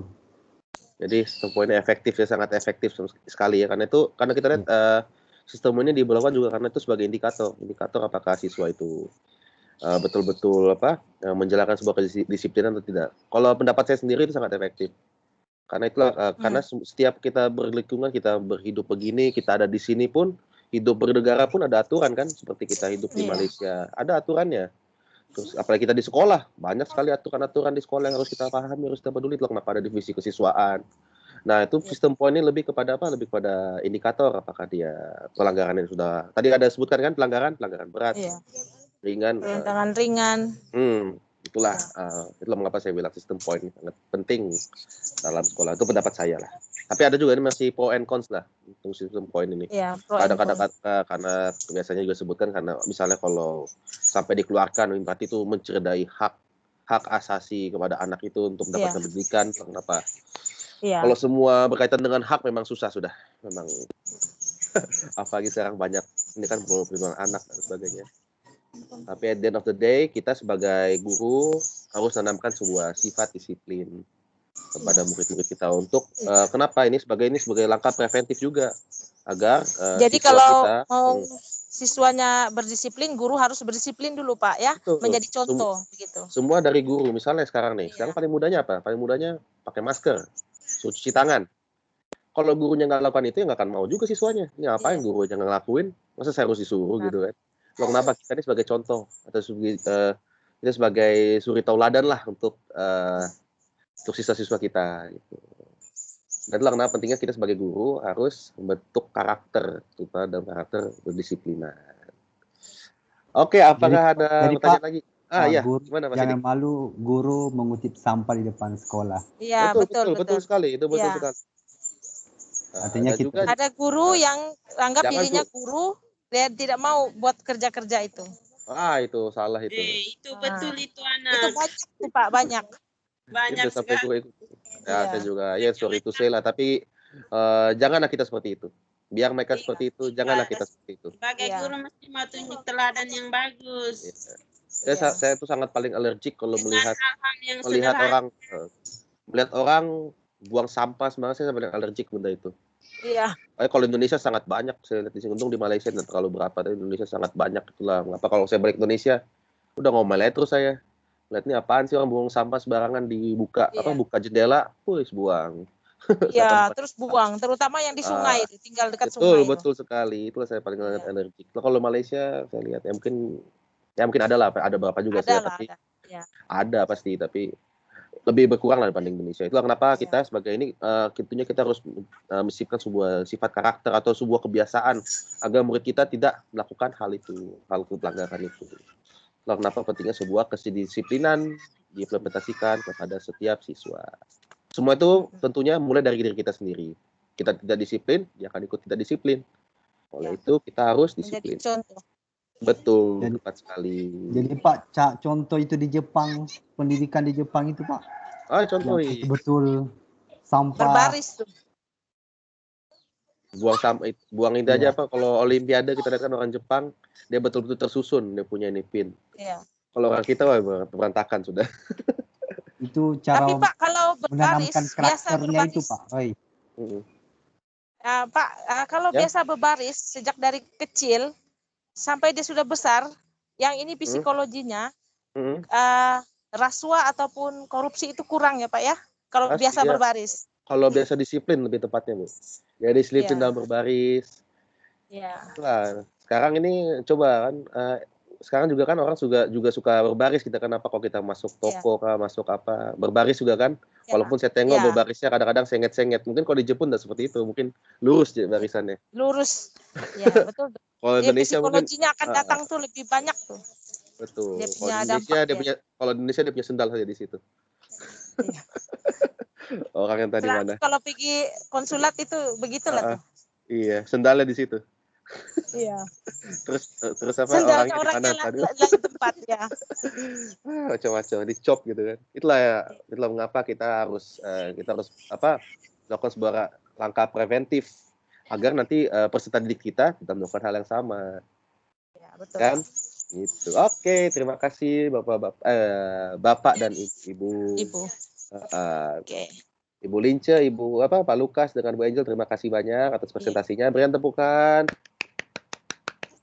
Terima kasih. Mantap. Oke. Mantap. Presentasi yang sangat. Oke. Luar Tinggal biasa. 24% tuh Bu. Tinggal silakan dicas. Presentasi yang paling penting di sekolah ini. Iya, disiplin sangat penting, Pak.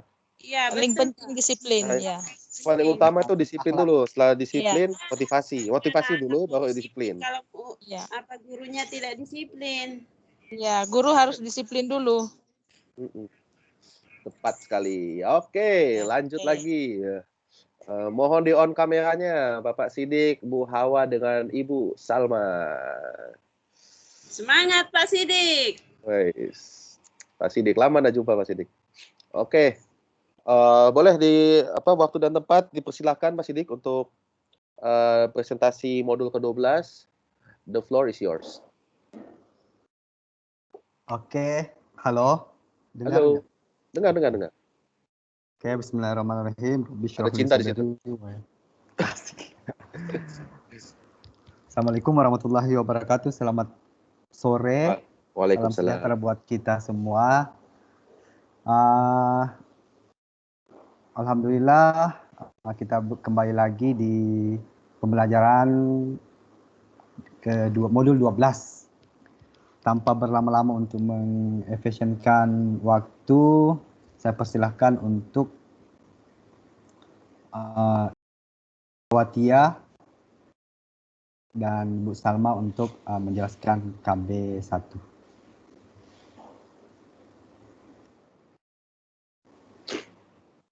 Assalamualaikum dan selamat petang kepada Pak Ilyas dan teman-teman sekalian. Hari ini saya akan membahas modul 12 pembelajaran yang efektif di KB 1 yaitu perencanaan pembelajaran yang efektif. Oke, A, pengertian perencanaan pembelajaran. Perencanaan pembelajaran adalah sebagai rangkaian yang saling berhubungan dan saling menunjang antara berbagai unsur atau komponen yang ada di dalam pembelajaran. Perencanaan pembelajaran ini merupakan suatu proses mengatur, mengkoordinasikan, dan menetapkan unsur-unsur atau komponen-komponen pembelajaran. Lanjut Pak. B, yaitu komponen perencanaan pembelajaran. Komponen pembelajaran secara umum mencakup 4 hal. Yang pertama, A, arah dari suatu program pembelajaran yang berupa standar, kompetensi mata pelajaran, kompetensi dasar, dan indikator-indikatornya.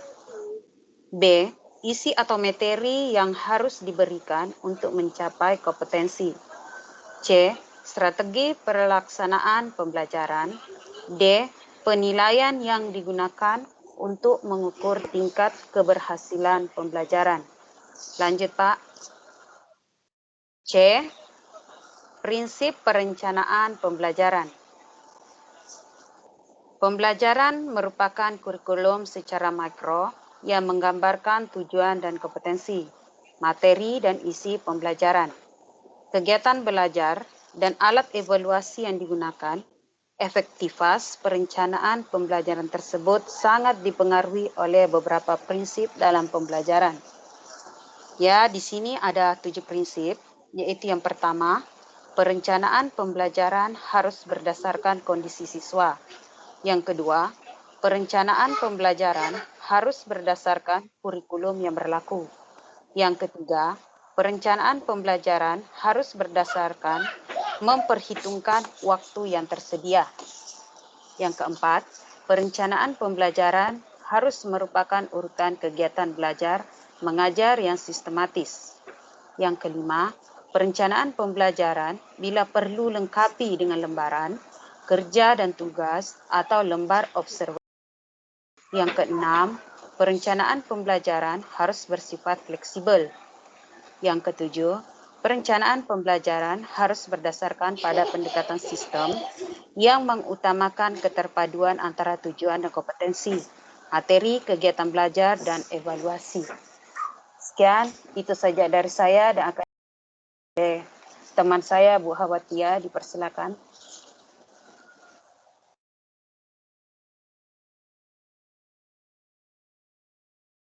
Bu Hawa, silakan Bu Hawa.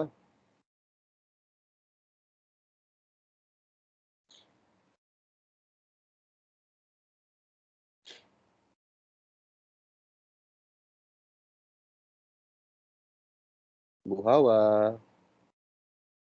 Oke, boleh di take over lah kalau misalnya Bu Hawa tidak ada. Silakan Pak Sidik.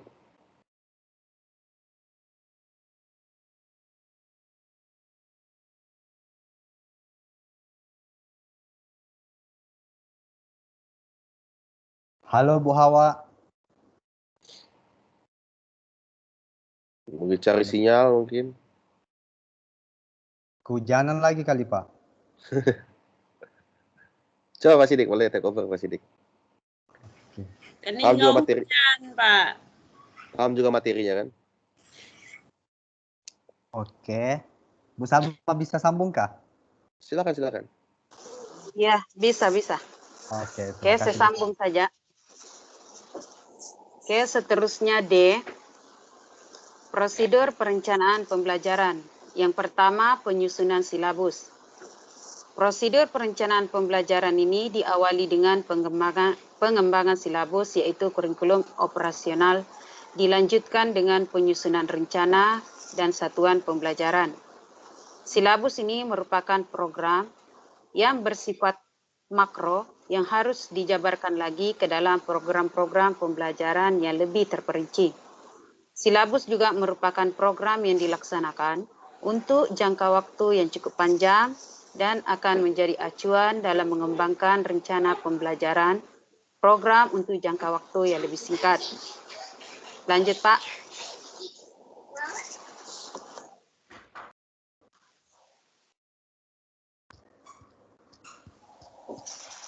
Ya, ada beberapa prinsip-prinsip pengembangan silabus, yaitu A, ilmiah, dalam arti bahwa penetapan isi silabus harus memenuhi kebenaran ilmiah dan teruji kesahihannya jika memungkinkan perlu melibatkan ahli mata pelajaran. B, perkembangan kebutuhan siswa dalam penetapan cakupan, kedalaman, tingkat kesukaran, dan urutan penyajian isi materi di dalam silabus. C. Sistematis. Dalam arti bahwa komponen-komponen yang terdapat dalam silabus merupakan satu kesatuan yang saling berhubungan satu sama lain untuk mencapai kompetensi dasar yang ditetapkan. D. Konsisten. Misalnya antara kompetensi yang diharapkan dapat dicapai dengan penetapan pengalaman belajar yang harus dilakukan siswa. E. Adekuat. Dalam arti bahwa cakupan dan ruang lingkup materi yang dipelajari siswa cukup memadai untuk menunjang tercapainya penguasaan suatu kompetensi. Lanjut, Pak.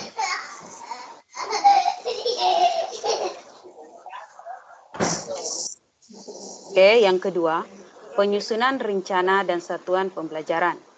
Rencana pembelajaran adalah satuan atau unit program pembelajaran terkecil untuk jangka waktu mingguan atau harian yang berisi rencana penyampaian suatu pokok atau bahasan tertentu dalam satu mata pelajaran. Isi dan alokasi waktu untuk setiap rencana pembelajaran tergantung kepada luas dan sempitnya pokok dan satuan bahasan yang dicakupnya. Lanjut.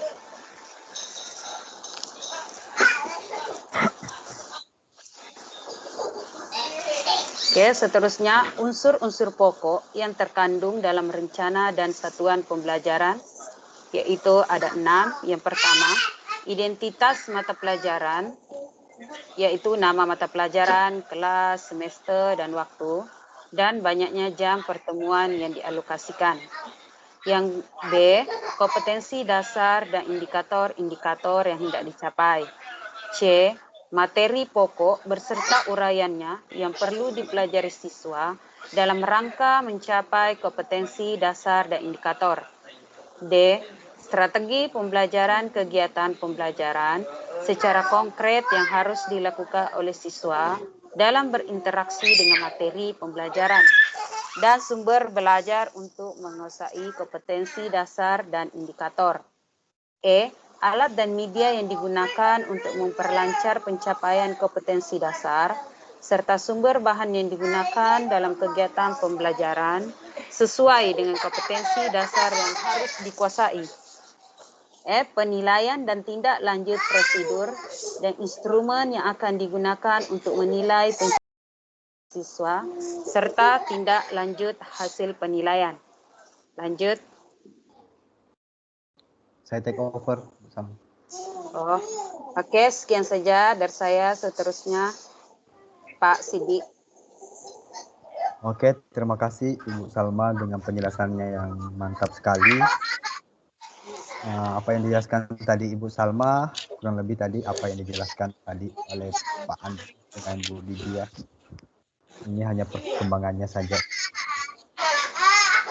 Lanjut di kegiatan kedua, pembelajaran yang efektif. Saya jelaskan dari Pak Antus dan Bu Lydia bagaimana sih pembelajaran yang efektif itu, bagaimana dalam kelas seperti itu, bagaimana di luar kelas seperti itu. Namun di sini ini diperjelas lagi hakikat pembelajaran yang efektif itu menurut Barden dan Bayer tahun 1999 itu perencanaan yang merupakan tugas yang sangat penting dilakukan oleh guru. Jadi guru untuk mencapai pelajaran efektif harus mempunyai perencanaan yang baik. Kalau konsep perencanaannya sudah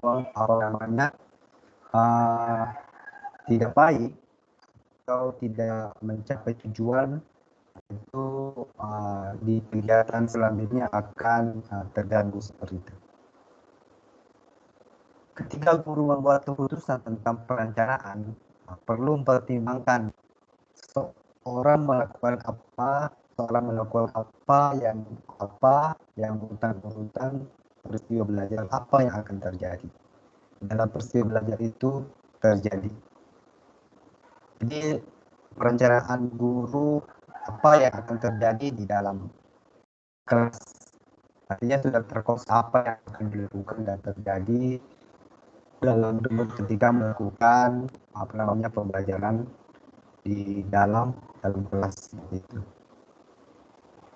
Di mana peristiwa belajar itu berlangsung. Nah, perencanaan juga di mana pelajaran yang kita akan ajarkan itu berlangsung, apakah itu di dalam kelas atau belajar di luar kelas. Seperti yang pernah saya jelaskan di modul sebelumnya, bagaimana belajar di luar kelas seperti itu. Dan jumlah waktu yang digunakan, berapa sih jumlah waktu yang digunakan kalau belajar di luar, berapa jumlah waktu yang akan digunakan. Nah, berapa kalau misalnya di luar, berapa biayanya, dan sama siapa akan belajar dan siapa pematerinya seperti itu. Atau sebaliknya guru yang memberikan materi seperti itu. Dan semua bahan-bahan yang dimanfaatkan. Dan ini penting juga, bahan-bahan apa yang akan diajarkan, sumber dari mana saja, atau serta bahan-bahan apa saja yang dimanfaatkan dalam pembelajaran. Sudah saya jelaskan juga ini di modul 6 kalau tidak salah saya jelaskan itu hari. Sehingga pembelajaran yang efektif ini, tujuan perencanaan ini memberikan jaminan pembelajaran yang akan belajar dengan baik, seperti itu. Mungkin dari kami sampai sini saja Pak, karena saya melihat pembahasan kegiatan belajar kedua intinya seperti ini, jadi saya ringkaskan saja seperti itu.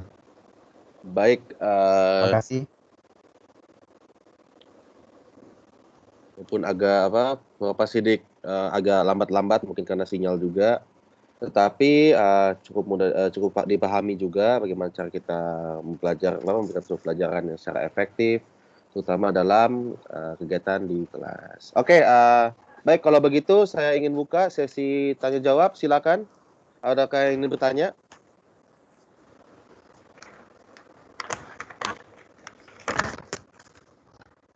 Si Pak Lukas mana Pak Lukas? Pak Lukas. Ada tidak? Halo Pak. Oke, ada ya Pak Lukas. Oke, yuk. Halo. Silakan. Ya, halo, silakan ya. Boleh bertanya Pak Lukas, silakan bertanya Pak Lukas. Oke. Guys, Pak Sidik mau tanya. Berikan satu contoh berikan salah satu contoh pendekatan pembelajaran yang efektif. Oke, berikan satu contoh pendekatan efektif ya Pak ya? Efektif, oke. Pembelajaran yang efektif. Oke, pembelajaran efektif. Oke, pendekatan pembelajaran yang efektif. Oke, silakan jawab Pak Sidik. Iya Pak.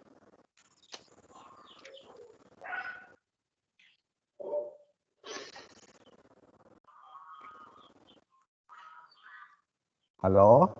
Ya, oke, jelas. Jelas suara saya Pak? Jelas. Agak tersendat-sendat tapi boleh dengar lah Pak, boleh dipahami. Oke, silakan Pak Sidik.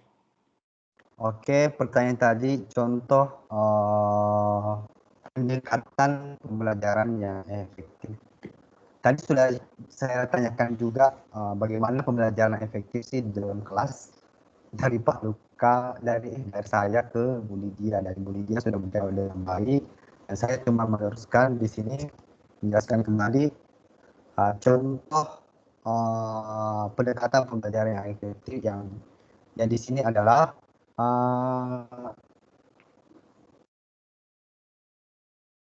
bagaimana seorang guru memantapkan, artinya memantapkan pengetahuannya dulu, dan sehingga pengetahuannya mantap itu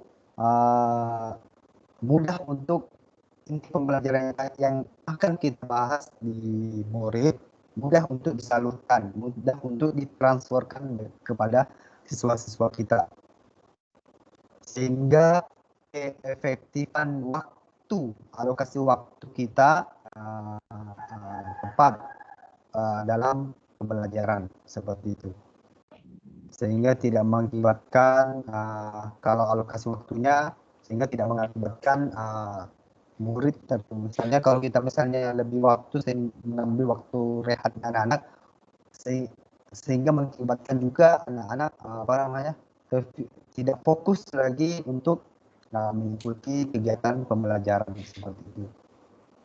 Dan banyak lagi pendekatan-pendekatan yang harus kita lakukan di dalam modul ini, faktor-faktor apa saja yang ada di dalam kegiatan pembelajaran, banyak sekali juga bisa dibaca di modulnya juga seperti itu, Pak. Oke, baik. Terima kasih Pak Sidik. Maaf tadi saya agak keluar soalnya mati lampu di tempat saya. Tapi untung ada hotspot kan. Oke, ada lagi yang bertanya Bapak Ibu? Suara saya jelas kan? Walaupun pakai mobile hotspot jelas kan? Pak. Oke, Saya pun pakai siap. hotspot, cuma agak putus sedikit lah. Iya, tiba-tiba mati lampu nih Pak. Tiba-tiba Sabah mundur ke belakang lagi. Oke, tidak ada masalah. Oke, ada lagi pertanyaan Bapak Ibu-Ibu? Oke, pertanyaan dari saya lah. Jadi bagaimana? Oke, Pak Sidik, Ibu Hawa dengan Bu Salma mohon perhatiannya. Bagaimana sih cara kita membentuk sebuah karakteristik, terutama reaksi kita sebagai guru, untuk menciptakan pembelajaran yang sangat efektif, terutama dalam kegiatan belajar pembelajaran. Apa sih faktor utama, indikator utamanya sih untuk membentuk sebuah karakteristik guru itu? Guru apa yang diidam-idamkan oleh siswa khususnya agar pembelajaran efektif itu berjalan dengan lancar.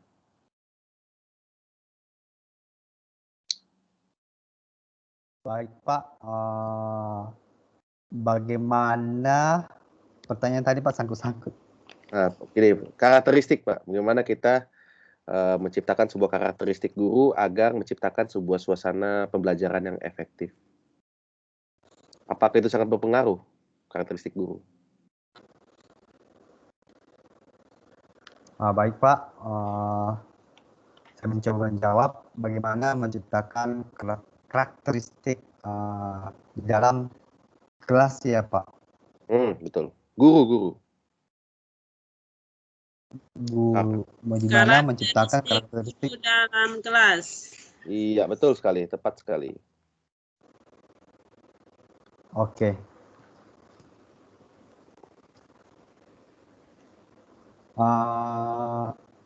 Karakteristik guru haruslah menjadi patokan utama di dalam didikan murid-muridnya, sehingga menjadi contoh bagi murid-muridnya di dalam kelas, apalagi di dalam pembelajaran berlangsung. Dalam kegiatan-kegiatan belajar seperti mungkin dalam bimbingan kelompok atau pembelajaran individu, seperti itu bagaimana guru karakternya membuka kelas seperti itu dan menutup kelas, sehingga menciptakan karakteristik guru baik di pandangan siswa, seperti itu Pak. Oke, jelas, tepat sekali Pak jawabannya. Oke, ada lagi Bapak Ibu-Ibu ingin bertanya? Bertanya boleh, ngetes boleh. Yang penting ada diskusi dalam kelas ini terkait dengan pembelajaran yang efektif. Oke, dipersilakan Pak Antus. Kelas sudah nih Pak. Kelas terakhir sudah dalam semester ini. Silakan speak up.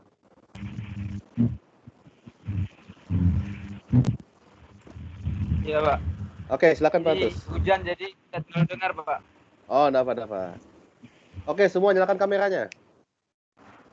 Kita ambil sesi foto.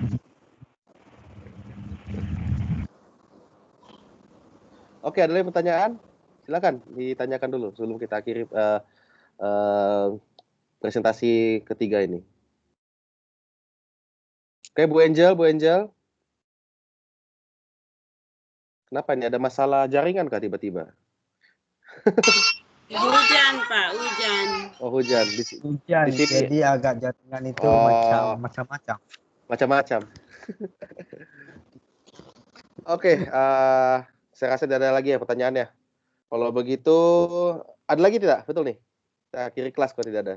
Tidak ada, Pak. Oke, sudah settle semua. Oke, mantap. Betul, sudah siap untuk ini, untuk apa? Untuk ujian. Siap selalu, Pak. Betul. Kalau besok Bolehlah ujian, sikit-sikit. Semangat. kalau besok ujian siap. Oke, kira-kira kapan ujian itu? Desember ya? Tanggal 10 Desember, Pak.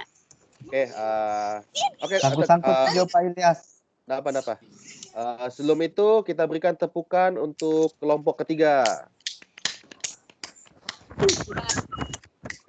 Oke, presentasi yang sangat luar biasa, sehingga bagaimana kita caranya untuk terus belajar secara efektif. Oke, baik. Oke, silakan. Sarah. Woi, jangan marah-marah, santai.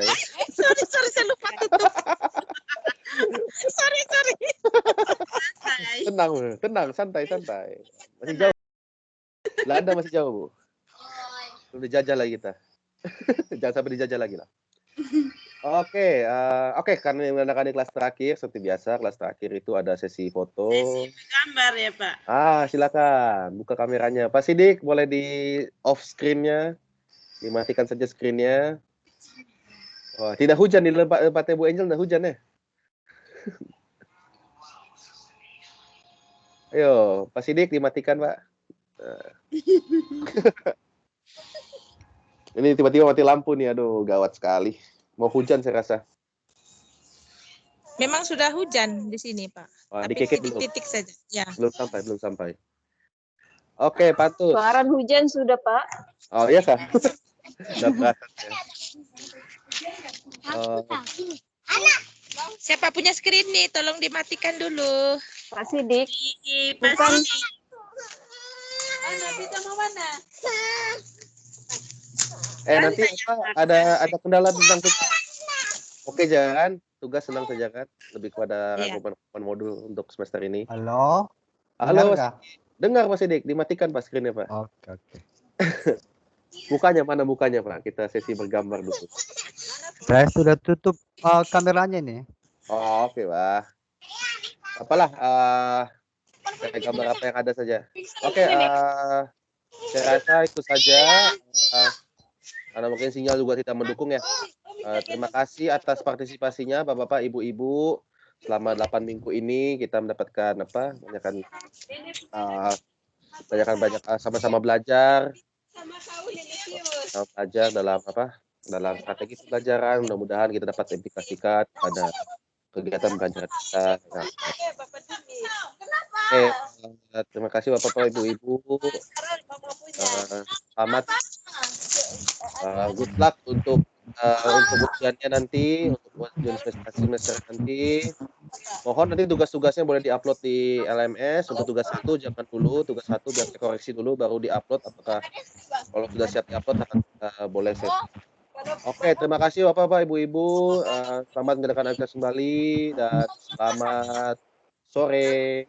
Terima kasih, Pak. Terima kasih, Pak.